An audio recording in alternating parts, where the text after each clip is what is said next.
friends, my name is Harold and welcome to The Sanctum.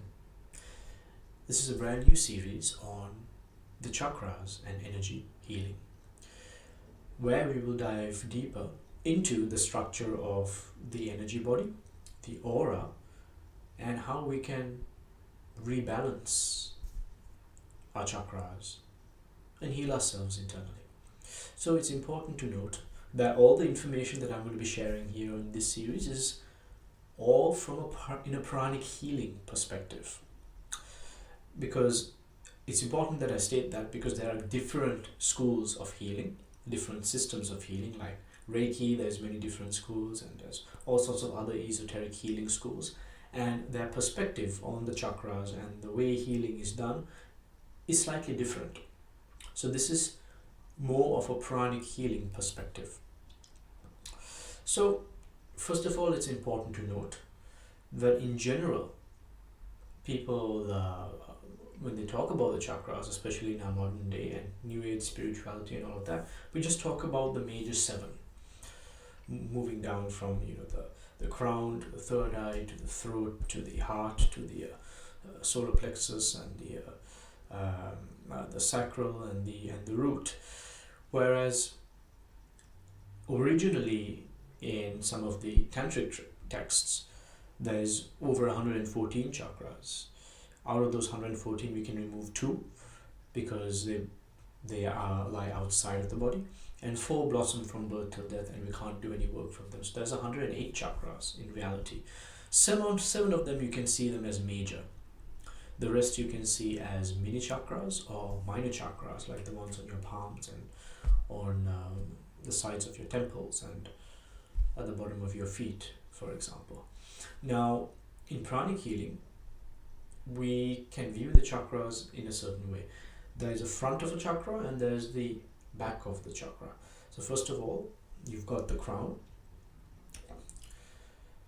which is sort of like a lotus that is facing upwards like this. And then there is your third eye. And then directly behind, where the occiput is, which is right at the back of your neck, that nape of the neck point, is another chakra over here. This is just called the back of the head chakra, or the occiput. Then there's another chakra that is right here, which is your throat. And there's also a secondary throat, which is where the little Adam's apple is, or this particular central part of the neck. Then there is your heart, your front heart, your back heart as well.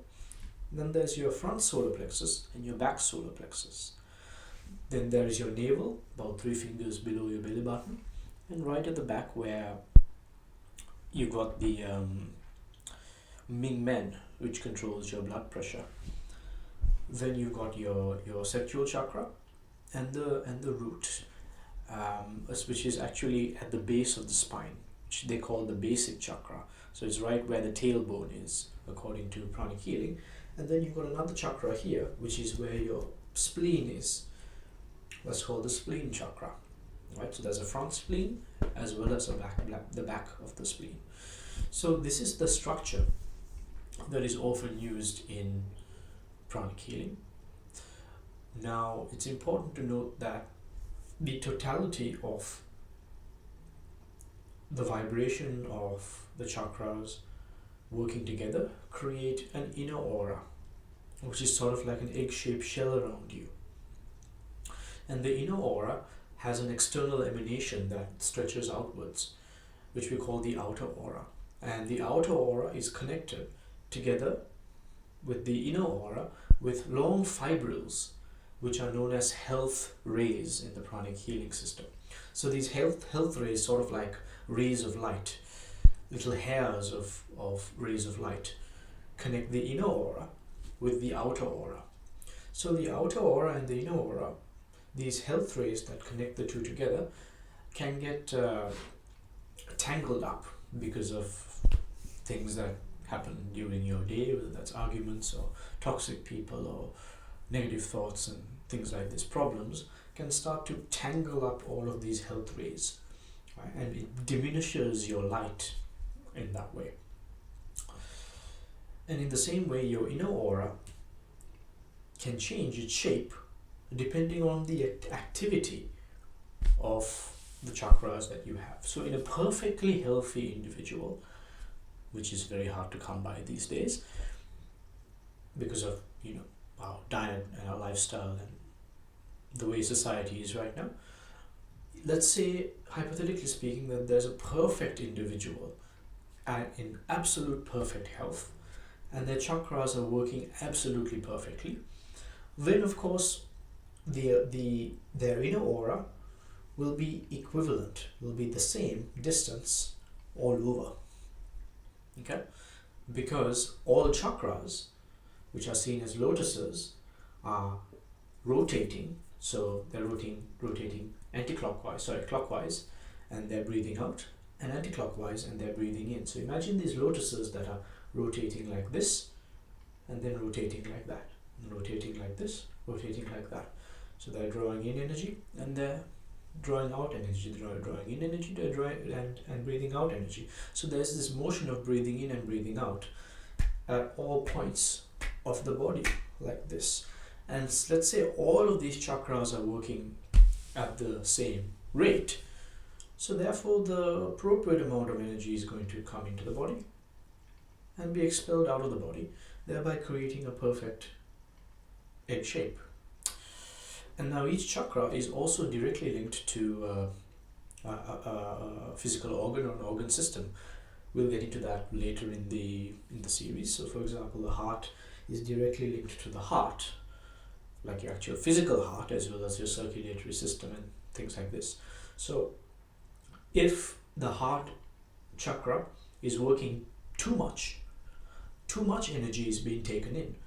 So because of that, it's going to affect the physical heart, because the energy body is directly linked to the physical body, and the physical body is directly linked to the energy body. So anything that happens in the energy body is affected in the physical after a point in time, and anything that happens in the physical affects the energy. So there's this feedback loop.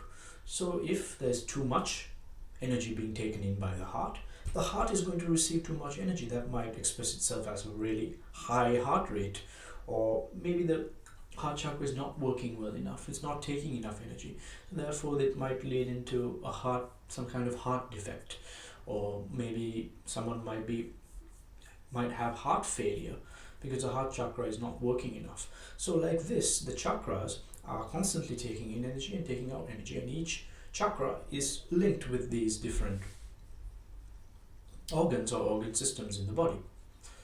So if we find out which chakras are imbalanced in the body, and we clean these chakras and then energize them. So cleansing is to remove energy from a particular chakra, and to energize is to place in new revitalizing energy onto a chakra, so that the chakra comes back to life if it's not working very well. And when all the chakras are balanced, the human system reaches or receives the appropriate amount of energy that it needs to function well. So if somebody has a particular symptom, if this is repeated and the energy body keeps being balanced back into a healthy way of being, the symptom starts to slowly disappear. So this is the basis of pranic healing and how these energy healing works, because our body has the ability to heal itself. And how a pranic healer detects this is, as I mentioned, let's take the heart as an example. If the heart is taking too much energy in, therefore the egg-shaped shell, that inner aura, may have a bit of a bump on it because there's too much energy. We call this a congestion. So when a pranic healer activates their palm chakras, they're able to feel it, and they feel that there's a big bump here, then they know that the heart is overactivated, that it's taking in too much energy, and it's leading to congestion, that there's too much energy there. In the same way, if they measure and notice that there's a dip in energy here, that means the heart is not functioning very well, and there is energetic depletion. So congestion is when there's too much energy, depletion is when there is too little energy. If a chakra is working very hard, a bit too hard, we call it overactivated. And if the chakra is not working very well, it's known as being underactivated. So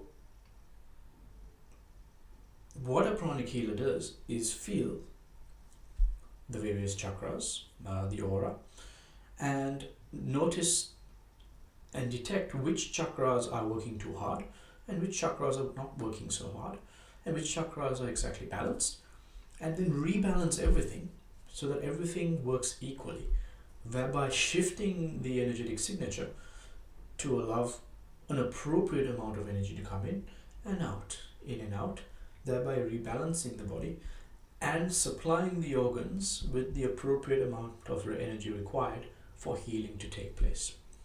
Okay, so this is more of an introduction to pranic healing and the chakras. In the next few videos, we'll go deeper into going inside the chakra. Stuff that there's not many videos about what's actually happening inside of a chakra and the structure of a chakra. So we'll go into all of that and how to feel energy and clean your aura and things like this. So I hope you enjoyed this video. If you did, give it a like. If you want to know more about pranic healing or book in a pranic healing session, you can do so by finding the link in the description box below or going onto my website and contacting me from there. So thank you, take care, and I shall see you very soon. Peace.